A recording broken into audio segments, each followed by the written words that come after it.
Welcome to the Money is Emotional podcast with Christine Luken, the financial dignity coach. In this podcast, we help you recover a positive and peaceful relationship with your personal finances. We do this by bringing together wise money management with emotional intelligence. Join us for this journey where we navigate our relationship with money as Christine Luken draws from years of experience and guest experts to help you get to the root of your money issues. Hello, my friend. Welcome to the Money is Emotional podcast. I am your host, Christine Luken. Today's episode is All Women Deserve a Seat at the Table. I'm honored to welcome my special guest, Jennifer Rogers Markwell. She is an Emmy-nominated journalist who changed gears in her television career when she realized the need to empower women with their finances. It started at home for Jennifer after her grandfather passed away, and she wanted to help her grandmother make sense of investing. She's the founder of Platinum Wealth Management and regularly hosts monthly educational workshops to empower women to take charge of their investments.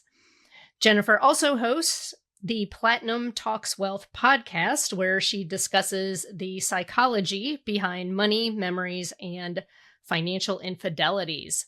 Welcome, Jennifer. Thanks so much for having me. Grateful to be here. No, you are most welcome. You know, I love the psychology of money. So when you and I connected, I was like, we have got to get you on to talk about this. So let's get started with you telling us your story. How did you go from a journalist to financial planner and founding a financial planning firm? Yeah, I always say, it's a path that I never would have put myself on ever in a million years. And I always use the kind of river reference, right? You can stay in the river and fight it and go upstream. You can stand there and have the water hit your back, or you can just kind of ride with the river and see where it takes you. And I really feel that God, the universe had different plans for me than what I had for myself. I feel like, I was planning out this television career that I was heavily, living in and breathing in, and thought I would always work in some capacity in television. I just actually signed a contract with a very large network to travel around the world, interview chefs, and kind of do like an Anthony Bourdain late type of show. Oh. And my grandpa got sick. My grandparents raised me. They were mom and dad. My mom was super, super young when she had me. So they just stepped in as the parental role and were fantastic. My grandpa was that ornery, crabby guy that we always thought would live to 156 just because he was so ornery and crabby. And so I was like, oh, he'll be fine. But I went home to make sure he was good, and he progressively got worse, and then he passed. And I can actually say this without crying every time, but he was the backbone of the family in so many different aspects. And so my grandma, she was like, I don't even know what to do. And I'm like, well, you'll live with me. We'll figure this out, right? Like, we'll figure it out. So they didn't have a lot of money, but what they had was spread around in different institutions. And so we found ourselves sitting in front of different advisors at different places, and never had that warm, fuzzy feeling that anyone cared or wanted to do what was in my grandma's best interest. And so she said, if I'm going through this, imagine how many other women are going through this same thing. And at that moment, I said, hey, I'll learn everything I can. And clearly life path changed immediately then. So got my licenses, became a financial advisor, and have been doing that the last 15 years. So really took that, situation that I had, being on the other side of the chair, and embraced it and realized the need to help others along the way. Yeah, I love that. Your mission in your business is all women deserve a seat at the table. Tell us what you mean by that and how you designed your financial planning firm to support that mission. Yeah. So I always say all women and others, right? I don't discriminate, but we do definitely lean into the educational side for women, especially because of my personal story too. It's interesting because I feel like you'll see a lot of commercials like, we'll help you if you have $500,000. We'll help you if you have 15 million. We'll help you if you have 10 million. Well, where does everyone else fit in the mix? And I found that there was definitely a feeling of not feeling worthy from a lot of people. They're like, I'm not worthy. I don't have enough, or I have all this money. I don't know what to do with it. Or I have this weird guilt behind it, how I got it in inheritance or whatever that was. And so that was a constant thread that I kept seeing of that not feeling worthy element. And so for me, again, another heart-centric thing, I was like, okay, this is clearly part of that river that I was talking about earlier. This needs to be addressed and embraced. And for us, I mean, my team is pretty big. We've got 14 people on my team, which is women run, women led. And for us, it was, we want to meet you wherever you're at. Like, and you deserve a seat at the table. We want to encourage that you can, feel that too, but we want to help you wherever you're on your financial path. I mean, we've got clients that are starting out, starting over, and we've got clients with multi-million dollar portfolios. So it's really for us about the relationship and really educating and helping wherever we're needed. Yeah. Well, so I'm curious how that works, because I know with a lot of the financial planning firms, they do have a minimum, and occasionally you'll find some who don't, as long as you've got a commitment to putting something in every month, like my financial planner. And typically it's a percentage. So how does that work with someone? Let's just say a woman's coming out of both bankruptcy and divorce, because a lot of times when you get divorced, I mean, I am shocked by how often bankruptcy goes hand in hand.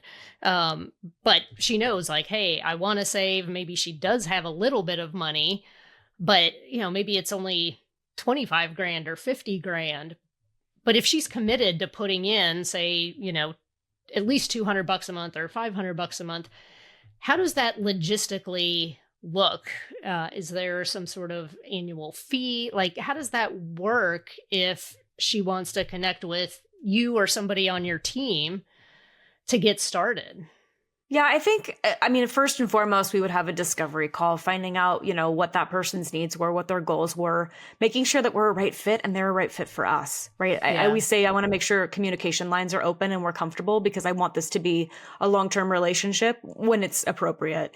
If there's a point of like a lack of communication or not wanting to share information, that's challenging, because we need to be holistic and look at everything together. So I think that's first and foremost. And then we really kind of dig in to make sure that you are doing the right things everywhere, right? Do you have emergency money? If things hit the fan in your world and that 25 or 50 grand, is that all that you have?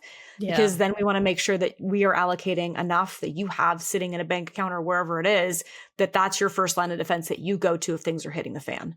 So I feel like the conversation, we want to take a few steps back to make sure you're in the right place. Again, maybe it's a conversation we have later on once you have that emergency fund and once you're a little bit more stable in whatever your situation looks like. But yes, we will meet people wherever they're at in their financial journey. And then to your point of like fees, we do charge a management fee. That's on an annual basis on whatever money that we're managing. And that includes for us financial planning, the relationship, and having these important conversations and making sure that we're on the same page with clients. Yeah. No, I love that. So one of your specialties is helping women heal after financial infidelity. Let's dive into that a little bit. First of all, how would you define financial infidelity? What does a woman need to look for? Yeah, that's a big, scary, hairy word, right? Big, scary, hairy word to a lot of people. And I feel like with financial infidelity, I mean, that can mean different things to different people, quite frankly. I mean, that could mean, gosh, I'm not being impeccable with my word with a business partner or a spouse or a partner in general. I'm hiding shopping bags because I don't want to say, hey, I'm spending this much money behind the scenes. That could be, I mean, I've heard all stories. Gosh, one gal, her and her partner, he went out and purchased a BMW with their joint shared account, didn't tell her, rolled up in the driveway with a new car. Oh, wow. I've heard of folks who are, gambling and having massive gambling challenges behind the scenes, and then not telling a spouse, passing away. And then lo and behold, there's a huge gambling, like negativity, like IRS bill that comes in saying, hey, you all own all this in taxes. I mean, all kinds of things. To, families that are really kind of planting seeds of, money doesn't grow on trees and creating kind of a negative environment, which then trickles down for them into a money memory, which then can turn into financial infidelities as they have relationships. And quite frankly, for some people, it's even not being impeccable with yourself when it comes to your finances. One gal, very Sex in the City, but one gal in New York, she blew her, her budget that she was supposed to be paying for rent on a pair of Christian Louboutin heels. So, not being impeccable with herself definitely was a financial infidelity in that instance. Yeah. Well, and I can see how damaging that would be to be on the receiving end of that, because I have had clients who, coming out of divorce, said, during the process or towards the end of their relationship, they found out maybe there was sexual infidelity, but then there was also financial infidelity because they were spending money on the person that they were having the affair with, and maybe set them up in another apartment, or, having this double life in another family. I mean, what does that do to a woman? And, not just shaking her confidence, period, but with money. Ironic that you share that. I actually did have a guest that shared that when she was younger, her dad's like, help me with this, this checkbook. And they were, first generation. So they were, she was trying to help him navigate it. And she's looking and she's seeing all these bills for schools and different things. And she's like, what? Like, this isn't for me. This isn't for my sister. Lo and behold, he had a whole nother family, kids, house, a whole nother family.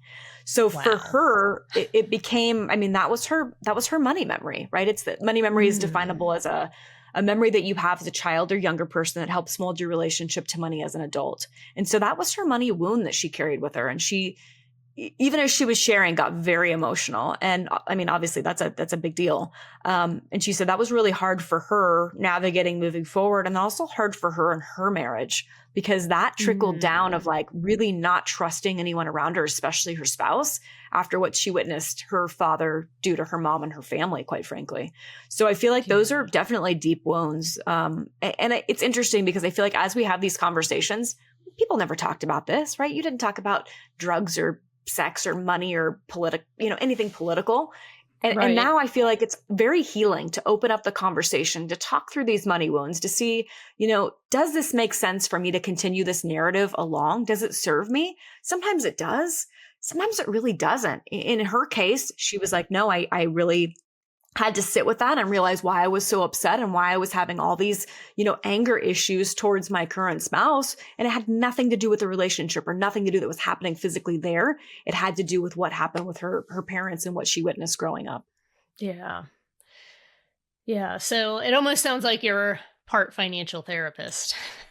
We wear a lot of hats, to the point of, folks who have huge portfolios with multi-million dollar portfolios still will call and say, hey, can I buy a couch? Can I buy some stuff for my house? Like, is this going to blow up my financial plan? Am I okay? Because, they were brought up by a Midwestern family, and the goal of that family was just to get food on the table. So they always go back to that moment as well. And I think it's a self-realization for a lot of folks when we kind of talk it through and they realize, wow, that's why I do what I do. That's why I think that way.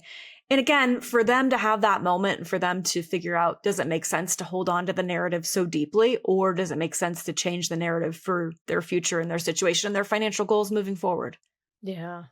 Well, and I imagine that that people don't just get this with you, that this is something that you are training your entire team on. Am I right in that? Yes. And I think for us too, it's the financial literacy side. I think that gets lost in translation a lot. And that's the reason why I do the podcast, was having these conversations and hearing the common thread amongst clients with, money memories and financial infidelities. They're out there, and everybody has a story from every walk of life, every generation, every ethnicity. Everyone has some sort of a story. And I think as we share those and we share that, personal journey, it educates us all. We can all lean in there and learn from each other. So I think the financial literacy side is huge. And I think even just opening the door to that initial conversation helps people, have that light bulb moment of like, oh, that's why I do what I do. Yeah. Well, I also think that there is a lot of shame when people don't know. And I see many financial planners, and, I know their hearts are in the right places, but they just launch into talking about the numbers, and they're throwing the acronyms out there, and they're not even stopping to notice that their client's eyes are glazed over and they're nodding their heads, but they really don't understand. But they're ashamed to say, like, I really don't know what you're telling me here. I feel like that is something that I hear a lot of. Recently had a client whose husband had passed away, and their best friend was their financial advisor. And so definitely a deep relationship there. But one of those situations where she said, I don't understand a damn thing he says. Like, I don't even know. Like, we love him. We've been friends with him for 30 years.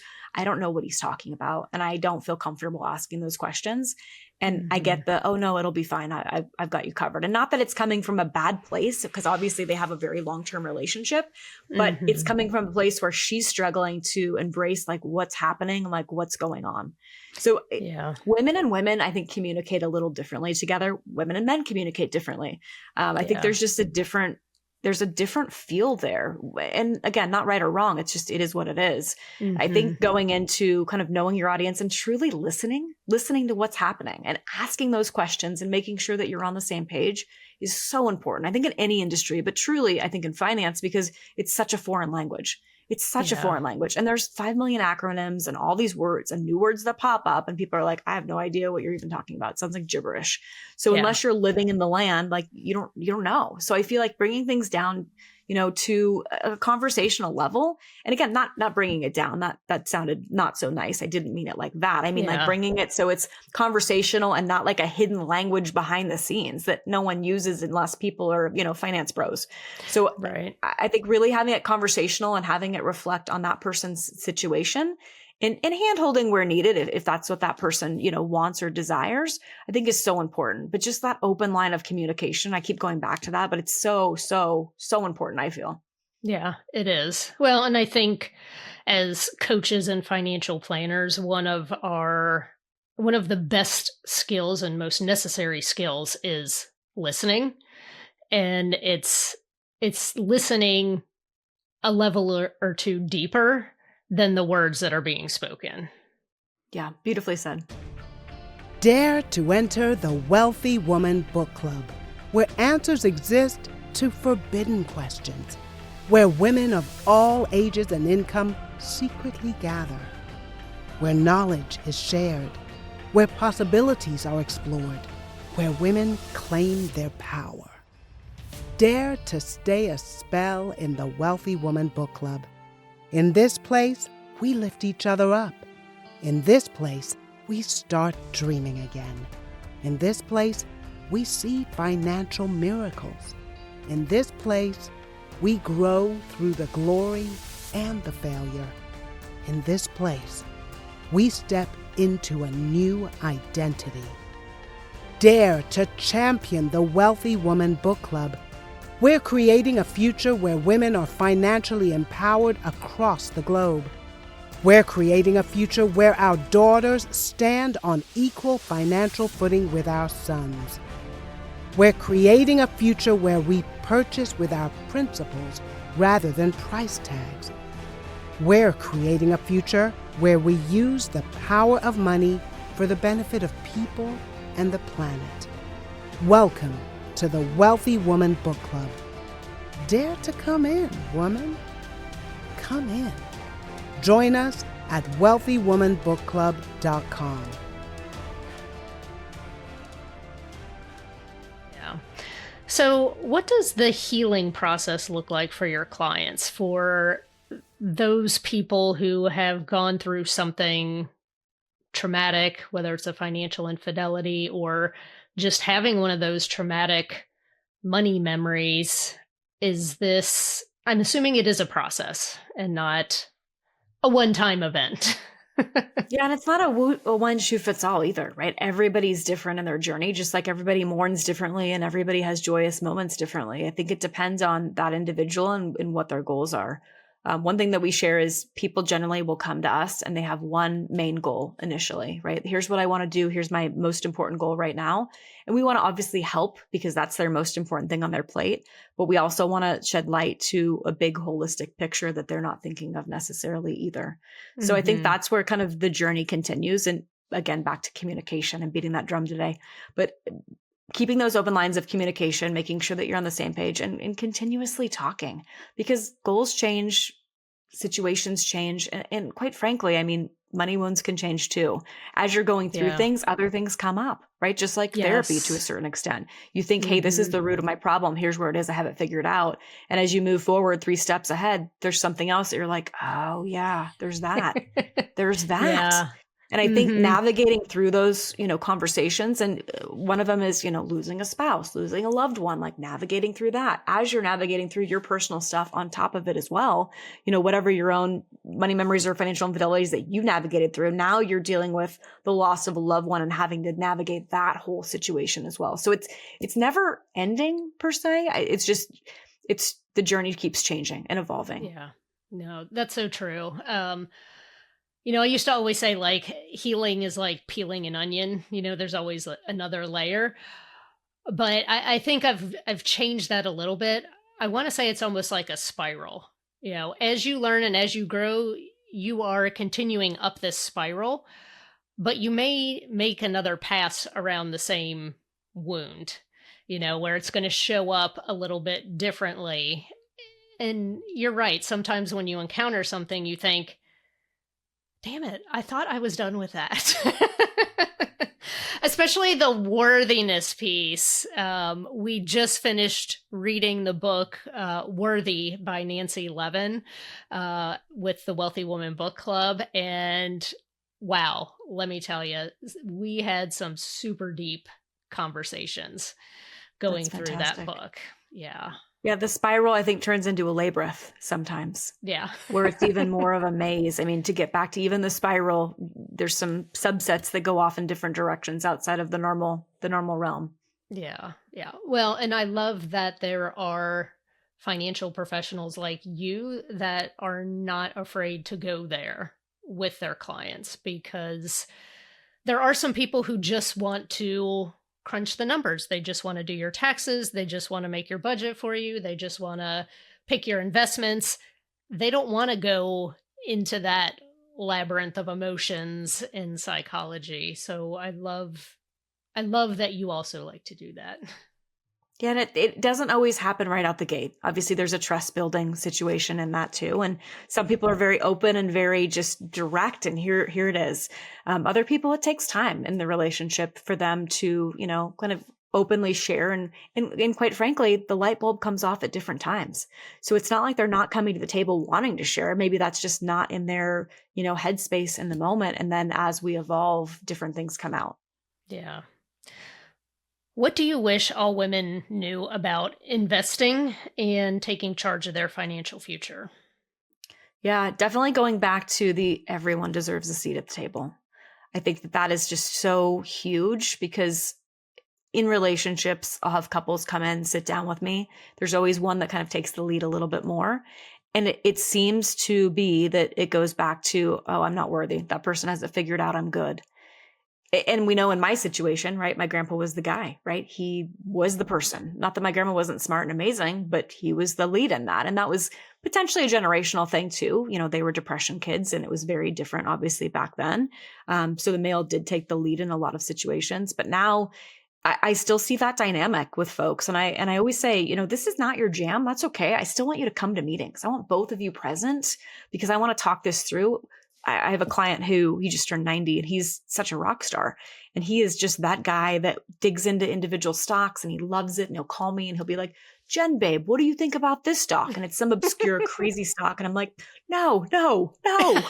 Right. So, but we'll have those conversations. But his family, like, I obviously know his kids, his wife, his grandkids, like I know the whole family dynamic. They're not him in that. Right. And so in that situation, she does come to a lot of meetings. She is present for it, but she doesn't have the same kind of capacity or love for that. She wants to embrace other things that she enjoys, and stocks and investing is not one of them. However, I think being present regardless of where you're at, and knowing that a seat is absolutely there for you and you deserve that seat, and just through osmosis in the conversation, just knowing what's going on, I think is so important. So I think being in charge of your finances can look different for different people. Knowing that there is a seat absolutely there for you, no matter where you're at in your journey, I think is hugely important. And I think at some point, if you're kind of putting things on the back burner and ignoring it, take charge of it. I mean, that's obviously a personal journey for a lot of folks to have that moment to say, wow, I need to figure this out. I would urge that so much, because you don't want to be in a situation where you've lost a loved one or it's an emotional ride as it is anyways, and then you're trying to pick the pieces up of something else. So, and I speak from experience on that. Yeah. No, I would 100% agree. The worst time to learn about personal finance, about investing, is when you're going through a divorce, or someone you love is dying, and all of a sudden you're going to be in charge of all this money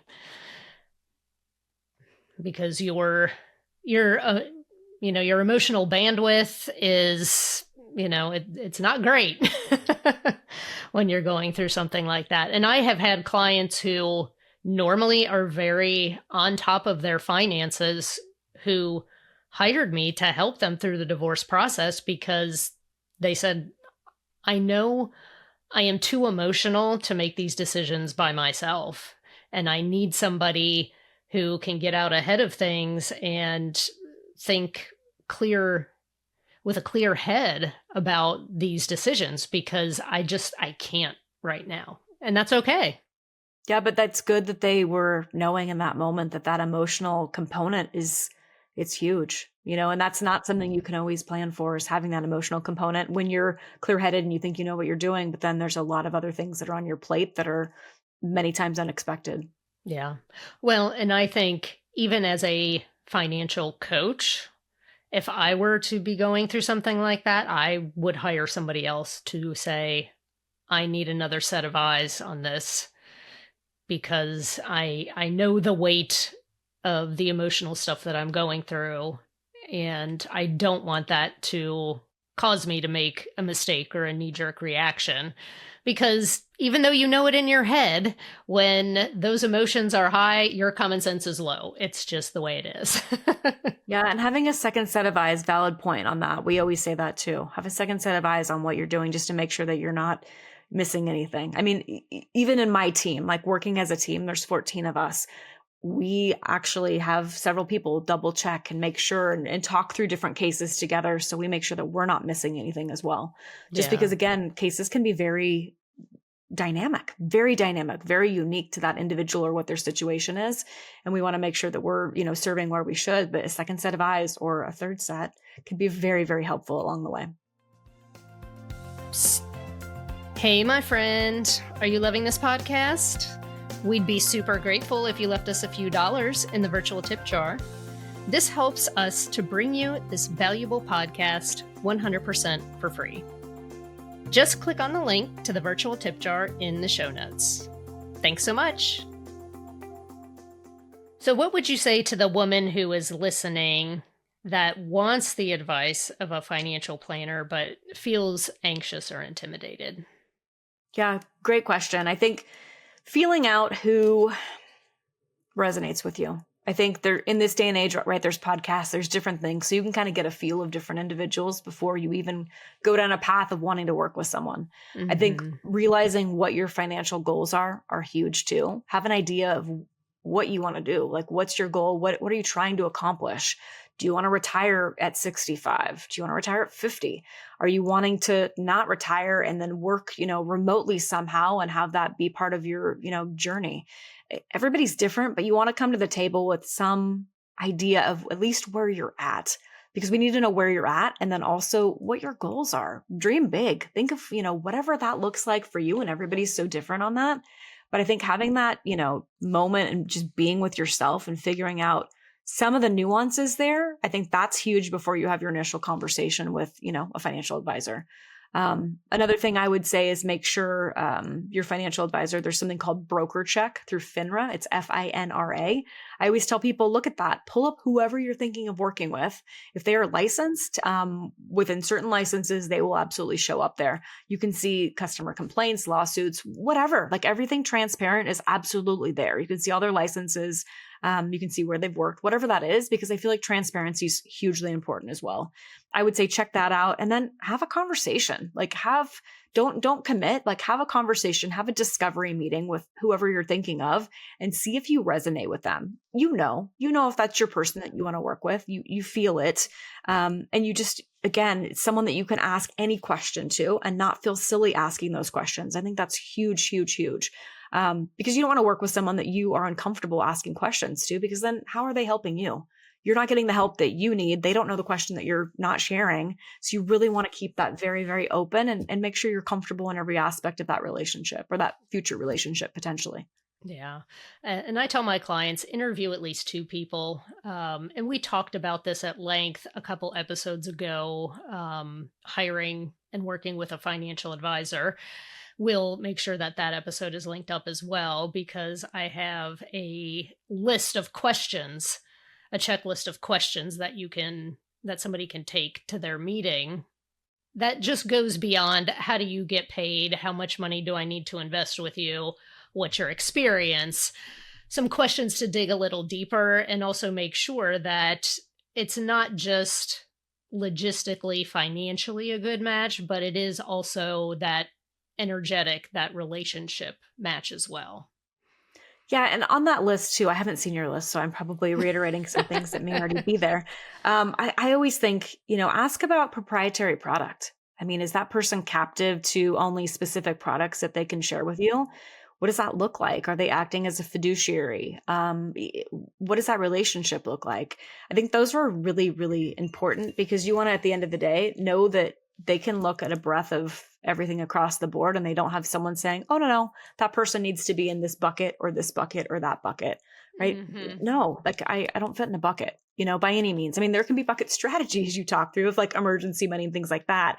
But when it comes to actually investing, I don't have proprietary product and I do that for a reason because I don't want to be tied to anything specifically. I want it to be about the client first and foremost in every situation. Yeah, that's awesome. Well, Jennifer, thank you so much for being here. It has been an honor to talk with you about empowering women, especially when it comes to financial planning. And I love that you're making it accessible to all women and others, no matter how much money they have to invest. Because I know one of those others, Bill, is lurking in the background, so we don't want to leave him out. Lurking? And others. I'm actually lurking back here. Christine, thanks Yes, so much. you're Actually, I was thinking of myself as listening to the podcast. Eavesdropping. First of all, in all seriousness, Jennifer, I want to congratulate you on embracing the flow of the river or of life, as it were. Because it was a huge change that you dove, that you put your arms around and said, okay, this is a little different, and go with it, and that's great. And clearly, from listening to this conversation, it was a great one because I was impressed with the way you talk about money and the way you talk about the need for clarity and the openness of communication with money. And I know that is a constant with Christine all of the time. So you really, really hit the nail on the head as far as I was concerned. I will give her list away to you, though, because one of the things on her list, and I want to get your reaction to it, is never hire anybody that you're afraid to fire. And, and I would love your thought on that because I thought about that when you were actually talking about the couple who were really close friends with their financial advisor and, and her husband passed away and she's confiding to you, I don't know what he's talking about. And I kept thinking it's a shame she can't tell him that.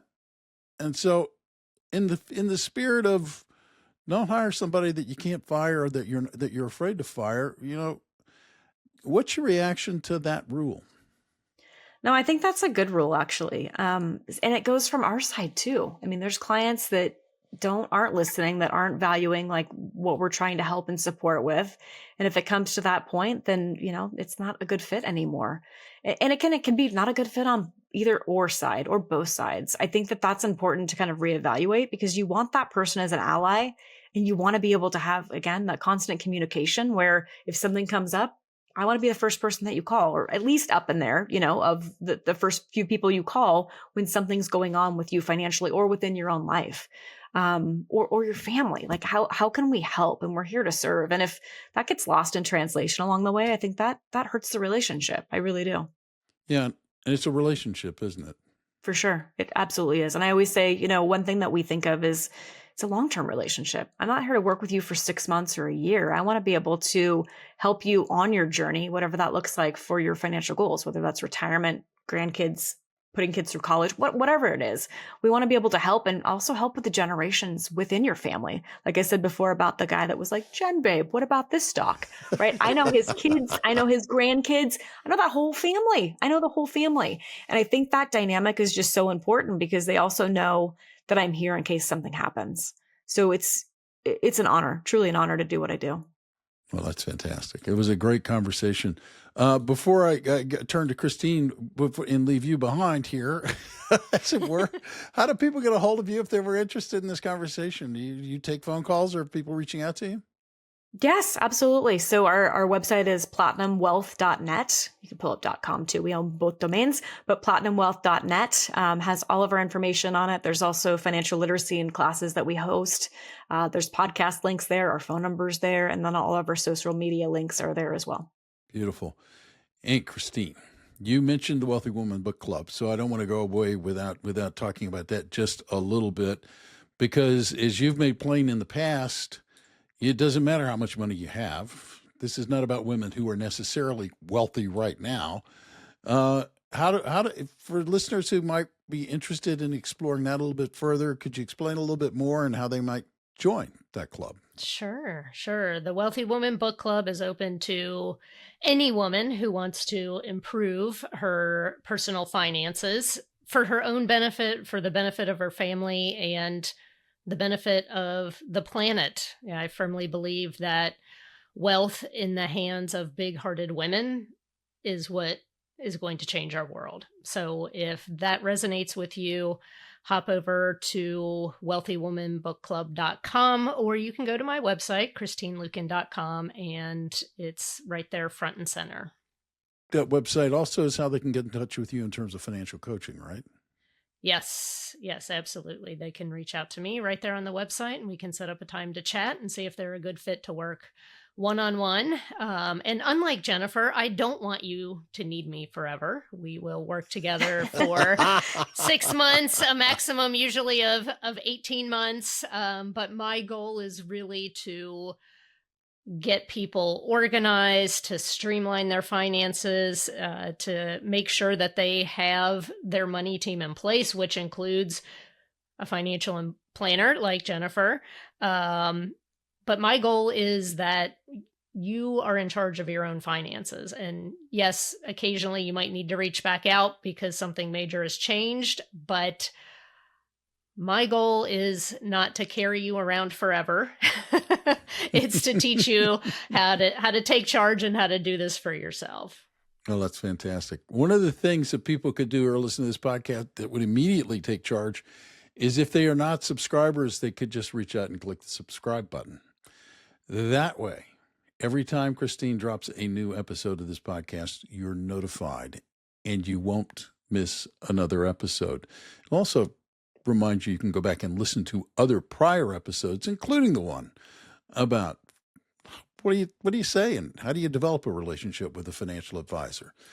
So until next time, I'm Bill Tucker, thanking you for taking the time to listen today. On behalf of Christine as well, I want to thank you, and I want to remind you that you can go out today and make today a great day or not. The choice is yours. Use it wisely. Until next time. Thank you for listening to the Money is Emotional podcast. To get in touch, visit our website at www.christineluken.com or drop us a line at hello@christineluken.com. And don't forget to click the follow button to be notified when new episodes become available. The information covered and posted represents the views and opinions of the guest and does not necessarily represent the views or opinions of Christine Luken. The content has been made available for informational and educational purposes only.